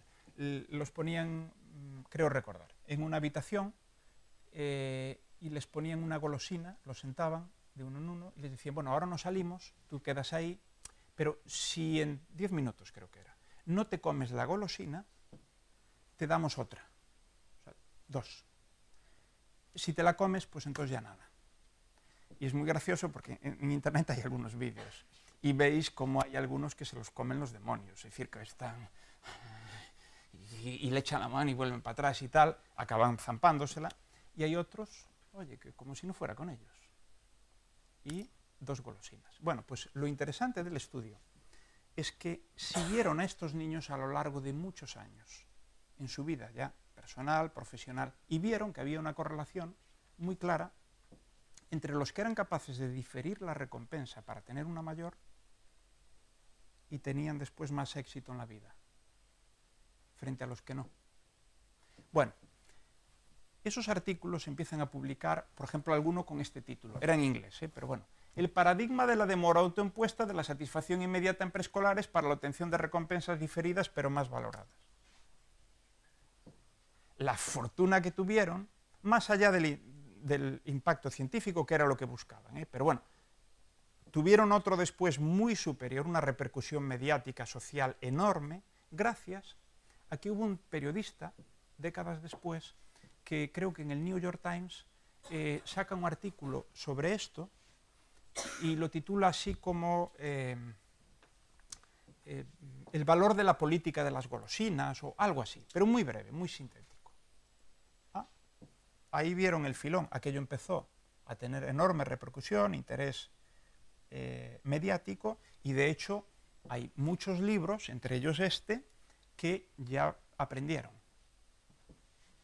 El test de la golosina. Bueno, marshmallow es una nube de azúcar, ¿vale? Creo que le llamamos, ¿cómo lo llamáis vosotros? Es que yo soy muy viejo. Es la nube de azúcar. Pero bueno, se traduce en golosina. La forma común de traducirlo es así. Y entonces, ese libro, el test de la golosina, con un subtítulo que es ¿por qué el autocontrol es el motor del éxito? Pero ya es un subtítulo incluso, y tampoco es muy largo, pues fue un bestseller. ¿Vosotros creéis que si lo hubiera titulado así, hubiese vendido más allá de los parientes próximos y algún amigo? No. No. Aun siendo el mismo libro, pero eso es disuasorio. Algunos errores comunes. En este ya hemos incidido, pero quiero volver a hacerlo, porque es tan común, no os lo podéis imaginar. ¿Dónde está el valor, si hay alguno, de esa página? En la figura.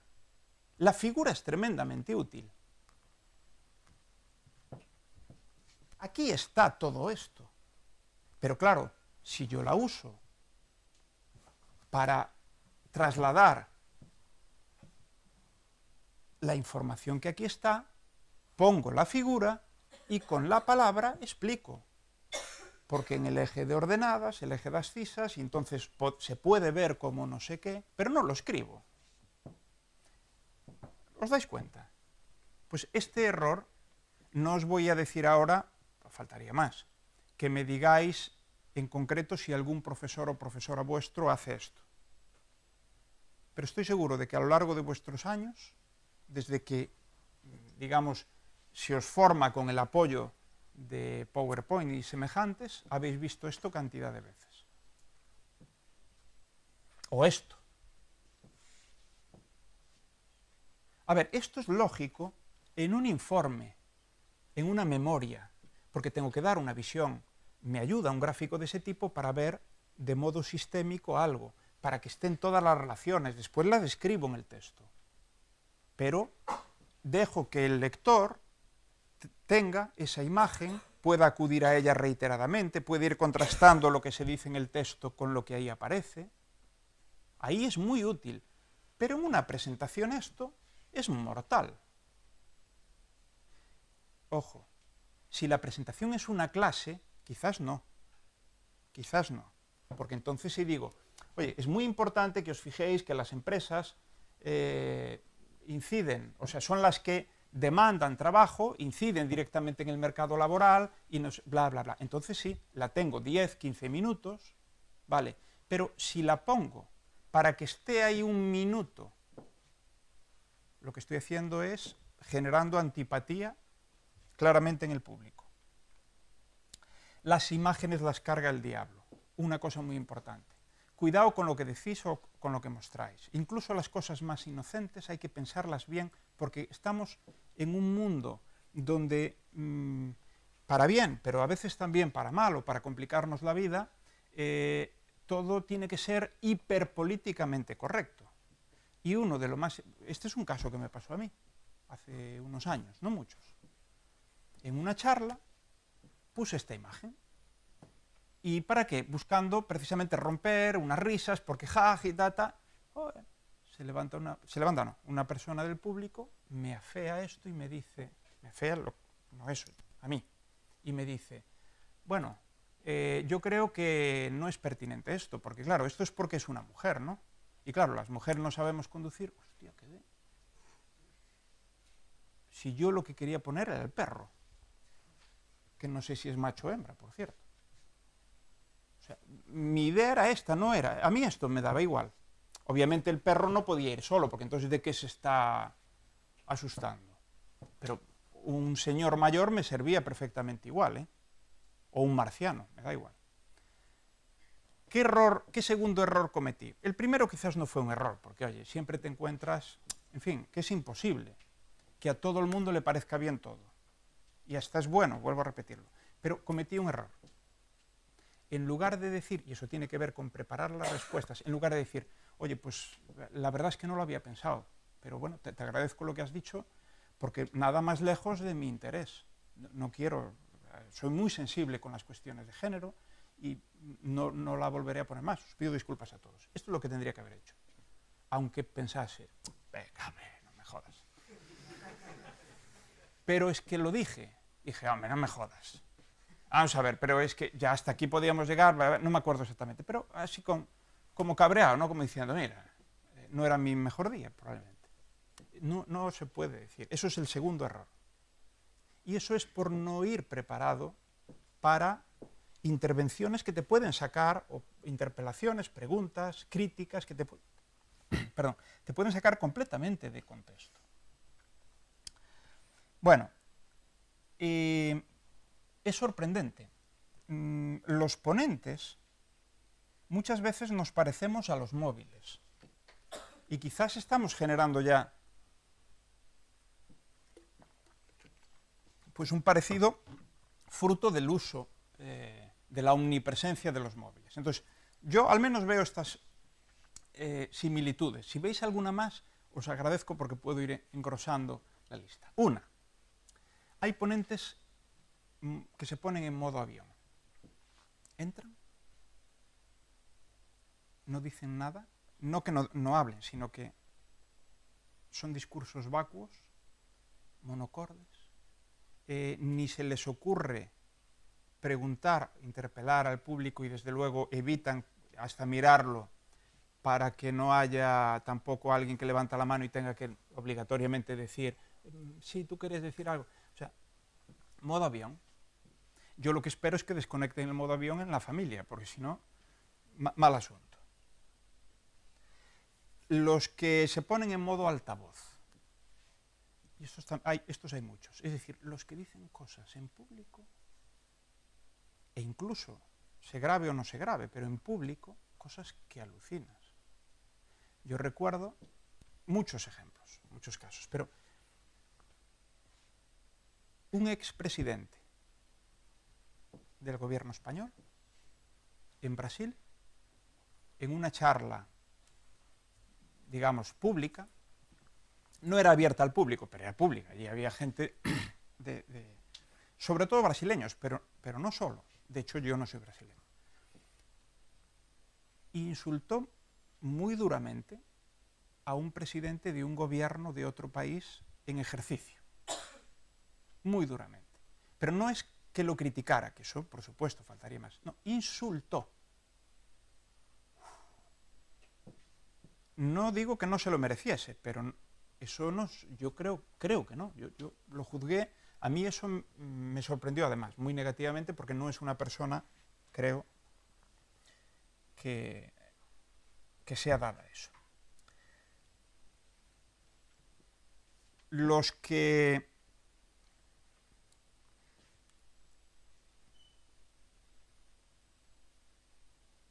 se ponen en modo silencio, y esto sí que es silencio, se bloquean.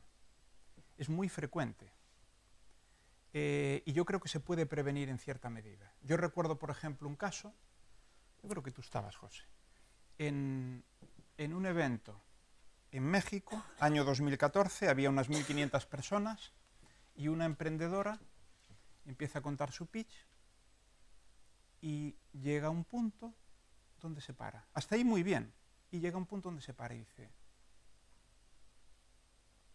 no sé seguir. No, tranquila, tómate tu tiempo. No sé seguir, no sé. Mira que lo tendría que haber hecho 50 veces, 100 veces, yo qué sé. No allí, sino, es decir, un emprendedor, una emprendedora que está buscando pasta, vamos, a todo lo que se mueve le repite el pitch. Bueno, le dice el presidente del jurado, bueno, no pasa nada tal, y hemos hablado aquí, y bueno, pues, en fin, te vamos a dar una segunda oportunidad. Tú estabas, ¿verdad? Bueno, te vamos a dar una segunda oportunidad, y tal, no sé cuánto. Bueno, lo agradezco mucho, no sé qué, tal. Vuelve a empezar, y se vuelve a parar en el mismo sitio. En el mismo sitio. Y ya, claro, no hay más oportunidades. Mira, puede ocurrir, claro que sí, porque nosotros no controlamos, eso es un tema del cerebro. Pero creo que hay formas de entrenarse para evitarlo. Y no estoy hablando formas de evitar los nervios. Yo, según en qué sitios hable, voy nervioso, Voy nervioso. Y siempre, ineludiblemente, incluso cuando hablo en clase, voy con la preocupación de que todo salga bien, lo que significa anticipar los contenidos, repasarlos antes de ir, y a veces darle vueltas, si el foro Si es en otra lengua, además, imaginaros, pues no es tu lengua materna, no la dominas tan bien, tela. Ahí la probabilidad de quedar bloqueado es mayor, pues hay que tener recursos para salir. O, en fin, hay que entrenarlo. Esto es difícil, porque a veces el cerebro es muy caprichoso. Los ponentes en los que la batería se va agotando y entonces pasa a modo ahorro de energía, pues hay ponentes así, que empiezan con muchas ínfulas y se van apagando. Y cada vez más hablan más despacio, y cada vez tal, y bajan la vista, y todos nos cansamos. Yo estoy cansado ahora. Vosotros seguro que también, pero mi esfuerzo es grande, mayor que el vuestro. Vosotros podéis desconectar de vez en cuando, seguro que lo habéis hecho. Normal. Pero yo no puedo. Los modos vibradores, estos son muy buenos, porque son los que, ya he dicho la importancia del lenguaje paraverbal, ¿verdad? Moverse. O sea, si yo estoy aquí, ya no digamos el que se con las manos, pues si se pasa así, pues... Pero es que hay gente que se pasa a 3 pueblos. Yo he visto casos de gente que... Y se pone, y son histéricos. Es decir, de verdad que parece que les va a dar un infarto. Eso es muy desagradable, a mí me lo parece. Y cuando se ve, porque se nota, que no es natural en esa persona, que no es que tenga el baile de San Vito, no, es que lo ha ensayado, se ha puesto delante del espejo y ha dicho, yo me tengo que... Ya es hacer el ridículo, ¿no? Y ya... Para terminar, hay muchas cosas que no se deben decir ni hacer, muchas, y ya las hemos ido viendo algunas de ellas, pero os quiero resaltar algunas en particular. He dicho que no se puede ser prepotente, chulo, pero cuidado, tampoco la falsa modestia. Es bastante frecuente cuando uno... Es curioso, le va a vender algo a otra persona, ese vender puede ser un proyecto, una tecnología, la empresa que quiero que inviertas en ella, y se le pone a contar, bueno, claro, es que aquí tuvimos muy mala suerte porque la verdad es que llevamos mucho tiempo sin conseguir recursos y como sigamos así, pues vamos a tener que cerrar, por eso yo vengo aquí a ver si tú inviertes en... Joder... Vamos, si me estás diciendo eso, ¿crees que yo voy a invertir en tu empresa?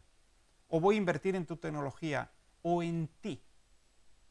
¿Que eres una especie de melancolía con piernas? No. Alabar exageradamente al receptor, hay gente que lo hace. A todos nos gusta que... Oye, a mí, si es sincero, si yo lo percibo como tal, que a lo mejor no lo es, pero lo hacéis tan bien, que imaginaros que alguien me dice, oye, me ha encantado tu seminario, la verdad es que me ha gustado, tal, y yo creo que es de verdad que, joder, me gusta, esa es mi recompensa. Pero claro, si venís y digo, oh, fenomenal, nunca en mi vida, tal, bueno, no sé cuánto, y yo noto que eso es, en fin, mero peloteo. Criticar a colegas, a la competencia, también es muy común. Por ejemplo, mira, pues que es que mi empresa tal, porque claro, esta empresa tal, estos es que no sé qué. No, una cosa es que yo haga un análisis comparativo, una cosa es que yo diga, si tú no necesitas infraestructura adicional a los puntos wifi, mientras que la empresa tal requiere de chips RFID, este no sé qué necesita una densidad de puntos wifi muy superior a la normal para dar cobertura a los usuarios de la TAA, eso no es crítica, eso es una comparación respetuosa, objetiva. Pero el que empieza a rajar contra la competencia, contra el compañero, contra no sé cuánto, pensando que se le pone en valor, usar un lenguaje vulgar. A ver, de vez en cuando alguna palabra, depende del lugar, a mí se me ha ido algún taco, pido disculpas, porque no tendría que haberlo hecho, pero bueno. Pero el lenguaje no puede ser sistemáticamente vulgar, salvo que la interlocución, es decir, el aforo, lo requiera y hay que ponerse en esa jerga. Y lo último, porque esto es muy común, que no se escribe, no digo que no se diga al terminar, que no se escribe en la última página. Bueno, espero no haberles aburrido. Gracias por su interés, preguntas. Esto ha sido todo, quedo a su disposición. Cantidad, yo diría que la inmensa mayoría de las presentaciones que se hacen, la última página aparece algo así. Muy grande. Y en colores a veces. Gracias por su interés. ¿Alguna pregunta? Eso lo digo. Eso se dice, pero no se escribe. Y para que lo veáis, os voy a poner en la siguiente analogía. Imaginaros que tenéis una empresa, que queréis publicitarla, pero no tenéis dinero. Pero yo, que soy muy generoso, os digo, muy bien, no te preocupes. Te doy gratis un año la valla publicitaria que está justo en el peaje de tal sitio. Gratis. Pon allí lo que quieras. ¿Pondríais gracias por el interés? Empresa no sé cuánto, quedo a su disposición. No. ¿Qué se hace ahí? Porque la última, en general la última página, es la valla publicitaria esa. Yo he acabado y espero preguntas del tribunal, del público, de los inversores. Y eso permanece. Entonces, ¿para qué tengo que usarla?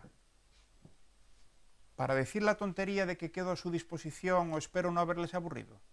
¿Ahí invierto mi valla publicitaria? No. Ahí lo que tengo que poner es una información que me interesa que esté machacando vuestro cerebro. Yo he puesto esta, porque aquí no se trataba de machacar más, pero esta es la que me interesa a mí. Oye, como es la hora que es, cualquier cosa a mi correo electrónico y me encantaría que me siguierais. Pues ya está. No, yo no tengo más. No, vendo mi conocimiento y mi experiencia. Pensadlo bien, no malgastéis vuestra valla publicitaria. Ahí es el logo de la empresa, el lema que queremos que permanezca, una imagen que refuerza el discurso, la tabla comparativa que para mí es definitiva y aunque no sea estéticamente, a lo mejor el mejor cierre, que permanezca ahí es bueno, porque además me va a permitir a la mínima volver a ella, sin andar buscándola. Muy bien, yo he acabado. Más o menos las 2 horas, teniendo en cuenta que desgraciadamente hemos desplazado el tiempo por haber empezado tarde. Yo de verdad que os agradezco mucho el esfuerzo y sobre todo de estar a estas horas, pero si hay alguien que quiera hacer alguna pregunta, algún comentario, pues quedo a vuestra disposición. Y ya sabéis, por la tarde nos vamos a ver, o sea que ahí también podéis decirme lo que consideréis. ¿Vale? Muy bien, pues nada, gracias.